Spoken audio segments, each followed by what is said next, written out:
Maafa, wiki ya utumishi wa umma, kutoa elimu kwa jamii namna serikali inavyosimamia maafa kupitia ofisi ya Waziri Mkuu, idara ya management ya maafa.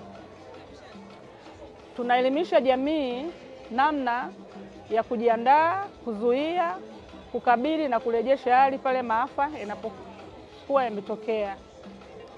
Lakini vile vile tunaelimisha jamii mafanikio ambayo serikali imepata katika utekelezaji wa majukumu yake kupitia ofisi ya Waziri Mkuu, idara ya management ya maafa, ambayo mafanikio hayo ni pamoja na kufanyia mapitio sheria ya taifa ya usimamizi wa maafa ya namba 9 ya mwaka 2015, na sasa hivi tuna sheria mpya ya maafa namba 6 ya mwaka 2022.